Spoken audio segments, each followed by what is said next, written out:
రావణుడు సీతనే కాదు రాముడు తల్లి అయిన కౌసల్యను కూడా అపహరించాడు అని మీకు తెలుసా? వీడియో చివరి వరకు మిస్ అవ్వకుండా చూడండి. ఇది ఆనంద రామాయణంలో చెప్పిన కథ.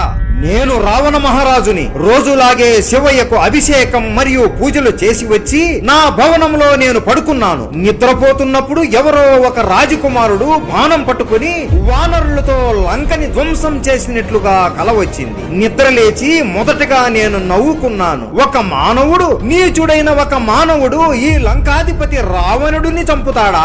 అది కూడా కోతులను వెంట పెట్టుకుని నా రాజ్యం మీద దండెత్తుతాడా అని. కానీ తరువాత ఆ నందీశ్వరుడు నా చావు కోతుల ద్వారా అలాగే మానవుడి ద్వారా ఉంటుంది అని శాపం పెట్టాడు కదా అని ఆలోచనలో పడ్డాను. ఇప్పుడు నేను ఏం చేయాలి అని ఆలోచిస్తూ ఒక బ్రహ్మాండమైన పథకాన్ని ఆలోచించాను. ఆ మానవుడు పుట్టక ముందే ఆ మానవుడి తల్లినే చంపేస్తే నాకు ఇక మరణం అనేది ఉండదు కదా అని వెంటనే ఒక పర్వతం మీదకి వెళ్లి జలజల మండుతున్న మంటల్లో కూర్చుని బ్రహ్మనామాన్ని 3 లోకాలకు వినబడేలా బ్రహ్మదేవా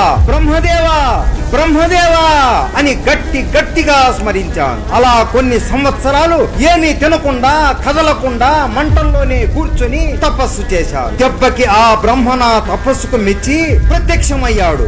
రావణ, నీకు ఏమి కావాలయ్యా? ఇప్పటికే నా దగ్గర నుండి ఎన్నెన్నో వరాలను పొందావు. ఇక నా దగ్గర నీకు ఇవ్వడానికి కూడా ఏమీ లేవు. ఇప్పుడు నువ్వు నా దగ్గర నుండి ఏం ఆశిస్తున్నావు చెప్పు రావణ, చెప్పు. ఒక నీచ మానవుడు రాక్షసులకి రాజు అయిన నన్ను చంపుతాడు అని నాకు ఒక కల వచ్చింది బ్రహ్మదేవా. ఇప్పుడు నేను ఒకటి తెలుసుకోవాలి. నా కోరిక ఏంటి అంటే నన్ను చంపబోయే ఈ మానవుడు ఎవరికి, ఏ మహారానికి, ఏ మహారాజుకు జన్మిస్తాడో చెప్పు బ్రహ్మదేవా, చెప్పు. ఓ రావణ, నువ్వు చెప్పింది నిజమే. నీ మరణం మాత్రం నువ్వు అంటున్న ఆ మానవుడి చేతుల్లోనే ఉంటుంది. ఇది నాకు ఎప్పుడో తెలుసు. అందుకే నువ్వు అడుగుతున్న ప్రతి ఒక్క కోరిక నేను నెరవేరుస్తున్నాను. ఇంకో 5 రోజులలో అయోధ్యకి రాజు అయిన దశరథుడికి మరియు కౌసల్యాదేవికి వివాహం జరుగుతుంది. వాళ్ళకి పుట్టబోయే బిడ్డ చేతుల్లోనే నీ మరణం రాసి పెట్టి ఉంది. అయినా రావణ, విధి రాసిన రాతను నువ్వు మార్చలేవు. నువ్వు ఇప్పుడు ఏమీ చేసినా కూడా నీ మరణం తథ్యం రావణ, తథ్యం. ఓ బ్రహ్మదేవా, నువ్వు ఎవరి ముందు నిలబడుకొని మాట్లాడుతున్నావో నీకు తెలుసు కదా. నాకు ఉన్న వరాలు ఏవో నీకు తెలుసు కదా. నా రాజ్యం ఏదో నీకు తెలుసు కదా. నా సైనికులు ఎవరో కూడా నీకు తెలుసు కదా. నా తమ్ముడు ఎవరో నీకు తెలుసు కదా. నేను ఏమీ భయపడి నీ దగ్గరికి రాలేదు బ్రహ్మదేవా. నువ్వు రాసిన ఆ విధి రాతనే చెడిపేద్దాం అని ఇక్కడికి వచ్చాను. నువ్వు చూస్తూనే ఉండు. ఆ దశరథుని మరియు ఆ కౌసల్యని చంపి ఆ తుచ్చ మానవుడిని పుట్టక ముందే అంతం చేసేస్తాను. నేను వెంటనే నా పుష్పక విమానంలో వెళ్లి దొంగచాటుగా ఒక బ్రాహ్మణుడి రూపంలోకి మారి రాజ్యములోకి దూరి కౌసల్యాన్ని కనిపెట్టి ఆమెను మాటల్లో పెట్టి స్పృహ తప్పిపోయేలా చేసి ఈడ్చుకుంటూ నా పుష్పక విమానంలోకి ఎక్కించి సముద్రం దగ్గరికి తీసుకువచ్చాను. ఒక పెద్ద పెట్టెలో ఈ కౌసల్యాను బంధించి సముద్రంలో ఉన్న ఒక పెద్ద రాక్షస తిమింగలానికి ఇచ్చి నేను చెప్పేంత వరకు ఈ పెట్టెను భద్రంగా దాచు అని ఆజ్ఞాపించాను. అదే సమయంలో దశరథ మహారాజు వాడి స్నేహితులతో ఒక పడవలో సముద్రములో వెళ్తూ ఉన్నాడు. ఇదే మంచి సమయం వీడిని చంపడానికి అని ఆ ప్రదేశానికి వెంటనే నేను వెళ్ళాను. అక్కడికి వెళ్ళగానే నా నిజ స్వరూపంలోకి మారిపోయాను. నా 10 తలలు 10 చేతులతో ఆ పడవని తొక్కి చుత్తు చేసేశాను. ఆ పడవలో ఉండే వాళ్ళు చనిపోతూ అరుస్తూ ఉంటే నాకు ఎంతో హాయిగా అనిపించింది. నాశనం చేసేశాను. ఇక నన్ను ఎవ్వరూ చంపలేరు అని గర్వంతో ఆ సముద్రంలోనే శివ తాండవం చేశాను. తప్పించుకోండి, ఒక రాక్షసుడు మన పడవని ధ్వంసం చేస్తున్నాడు. నా కళ్ళ ముందే నా స్నేహితులు అందరూ మరణించారు. నా శక్తి మొత్తం ఉపయోగించి ఒక్కడిని మాత్రమే కాపాడాను. ఆ రాక్షసుడికి నేను ఏమి అన్యాయం చేశాను, నేను ఏం తప్పు చేశానని ఇలా నా మిత్రులందరినీ చంపాడు అని ఎంతో బాధపడ్డాను. వీడి చావు ఎప్పటికైనా నేను చూడాలి అని అనుకున్నాను. నేను నా మిత్రుడు ఎలాగో అలా ఆ రాక్షసుడి నుండి తప్పించుకుని ఇద్దరం ఒక చెకముక్క మీద కూర్చొని ఒక ద్వీపానికి చేరుకున్నాము. ఇక మమ్మల్ని ఎవరు కాపాడతారు? ఏ మహానుభావుడు వచ్చి మమ్మల్ని రక్షిస్తాడు? భోలేనాథా, భోలేనాథా, పెద్ద అన్యాయం జరిగిపోతుంది. ధ్యానం నుండి బయటికి రండి, త్వరగా బయటికి రండి. ఏం జరిగింది పార్వతి? ఎందుకు అంత కంగారు పడుతున్నావు? మీ ప్రియమైన భక్తుడు ఆ రావణుడు చూడు ఎంత అన్యాయం చేస్తున్నాడు. తన చావును తప్పించుకోవడానికి బ్రహ్మ రాసిన తలరాతనే మార్చడం కోసం దశరథుడిని మరియు కౌసల్యని కలవకుండా చంపబోతున్నాడు. ఎంత నీకు ప్రియమైన భక్తుడైనా కూడా ఇది చాలా పెద్ద అన్యాయం. ఎలా అయినా సరే మీరిది సరిచేసి తీరాల్సిందే, లేదంటే నేనే అక్కడికి వెళ్లి ఆ రావణుణ్ణి హతమారుస్తాను. పార్వతి, నేను నీకు వేదాలు నేర్పించేటప్పుడు నేను ఏమి చెప్పాను? ఎవ్వరు అయినా సరే బ్రహ్మ రాసిన తలరాతను ఏం చేసినా మార్చలేరు. నువ్వు కంగారు పడకు. నువ్వు ఇప్పుడు నా దగ్గరికి వచ్చి ఇదంతా చెబుతావు అని నాకు ముందే తెలుసు. నాకు ఇప్పుడు ఏం చేయాలో కూడా తెలుసు. చూస్తూ ఉండు ఇక నుండి ఏం జరుగుతుందో. సముద్ర దేవుడి సహాయంతో ఆ రాక్షస తిమింగలం ఉండే చోటు నేను కనుగొన్నాను.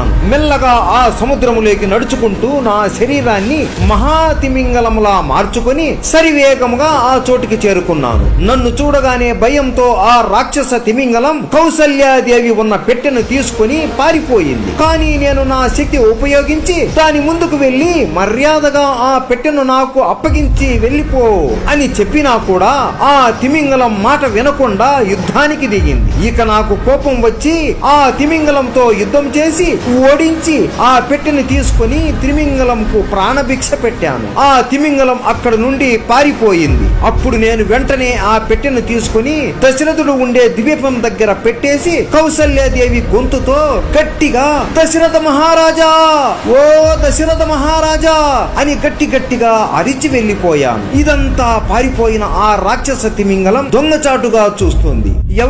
ఎవరు నన్ను పిలిచింది? ఈ గొంతు నా కౌసల్యలాగా ఉంది ఏంటి?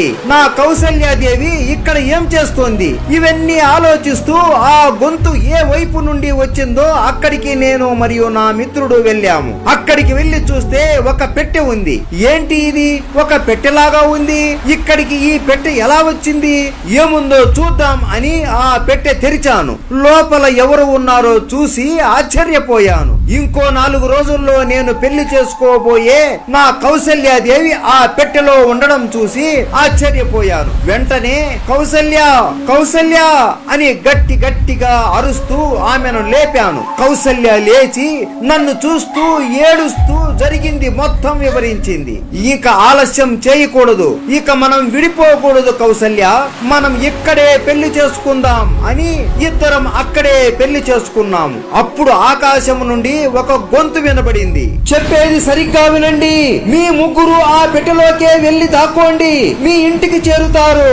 ఆ గొంతు వినగానే ఆశ్చర్యపోయి వెళ్ళాలో వెళ్ళకూడదో అని ఆలోచనలో పడిపోయాను. కానీ స్వామి, నేను పెట్టెలో ఉన్నప్పుడు ఒక తిమింగలం నన్ను తీసుకొని వెళ్తుండగా సాక్షాత్తు ఆ శివుడే వచ్చి నన్ను ఆ తిమింగలం నుండి కాపాడి ఇక్కడ వదిలి వెళ్లిపోయాడు. ఇప్పుడు మనకు వినపడిన గొంతు కూడా ఆ శివుడిదే. నా మాట వినండి, నేను ఆ శివయ్యని మనస్ఫూర్తిగా నమ్ముతున్నాను. మనం ఈ పెట్టెలోకి వెళ్లి దాక్కుందాం, ఇక అంతా ఆ శివుడే చూసుకుంటాడు. అవునా? నిజమా? సరే అయితే ఇక ఆ శివయ్యనే చూసుకోవాలి అని ముగ్గురం ఆ పెట్టె లోపలికి వెళ్లి దాక్కున్నాము. వెంటనే ఒక పెద్ద తిమింగలం మేము ఉన్న పెట్టెను నోటితో పట్టుకుని సముద్రములోకి తీసుకుని వెళ్లిపోయింది. ఈ పిచ్చి తిమింగలానికి బుద్ధి లేదు. నేను ప్రాణభిక్ష పెట్టినా కూడా ఆ రావణుడి మీద భయంతో మళ్ళీ చేయొద్దు అన్న పనిని మళ్ళీ చేస్తున్నాడు. పో, తీసుకొని పో, నీకే అర్థమవుతుంది పో. ఓ బ్రహ్మదేవా, నువ్వు రాసిన తొక్కలో విధిని మార్చలేను అని చెప్పావు కదా, నేను మార్చేశాను. ఆ దశరథుడిని చంపేశాను. ఆ కౌసల్యని పెట్టెలో బంధించి సముద్రంలో వదిలేశాను. ఇప్పుడు ఏం చేస్తావు? నా తొక్కలో విధి, నా తొక్కలో మానవుడు, నా తొక్కలో వానరులు. ఇక నన్ను ఎవ్వడు ఏమీ చేయలేదు. రాక్షసులకి తెలివి ఉండదు అని దేవతలు అందరూ చెప్తుంటే ఏమో అనుకున్నా కానీ నీలాంటి వారిని చూస్తుంటే ఇప్పుడు అర్థమవుతోంది రావణ, రాక్షసులు ఎంత తెలివి తక్కువ వాళ్ళు అని. ఇద్దరిని నువ్వు చంపేశాను అన్నావు కదా, ఇద్దరు క్షేమంగా ఉన్నారు. ఇద్దరికి వివాహం కూడా అయిపోయిందిరా, తెలివి తక్కువ వాడా. అసంభవం, అసంభవం. ఏం మాట్లాడుతున్నావు నువ్వు? ఉండు, ఇప్పుడే నీకు నిరూపిస్తా నేను ఎంత గొప్పవాడినో. రా తిమింగలమా, రా నా ముందుకు ఇప్పుడు ఇప్పుడే రా, నోరు తెరుచు. నోరు తెరిచి ఆ పెట్టెను కింద పడే.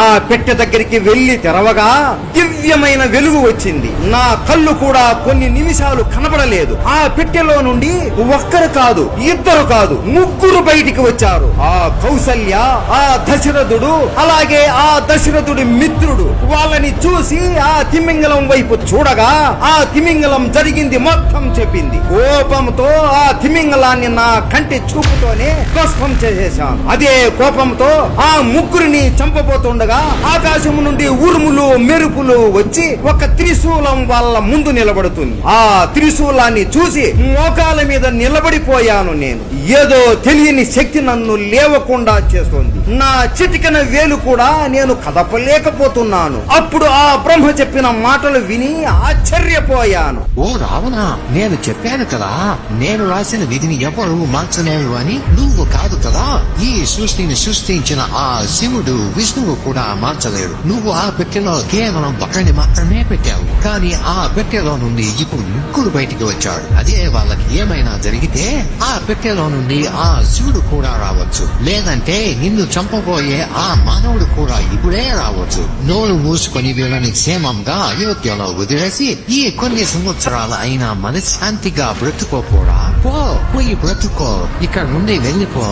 నాకు కోపం వస్తున్నా కూడా ఏమీ చెయ్యలేని పరిస్థితి నాది. అన్ని మూసుకొని ఈ ముగ్గురిని అయోధ్యలో వదిలేసి లంకకు వెళ్లిపోయాను. కానీ నా మదిలో ఒక్కటి మాత్రం ఉంది. ఆ మానవుడు పుట్టి పెరగని ఆ తరువాత వాడిని చంపుతాను.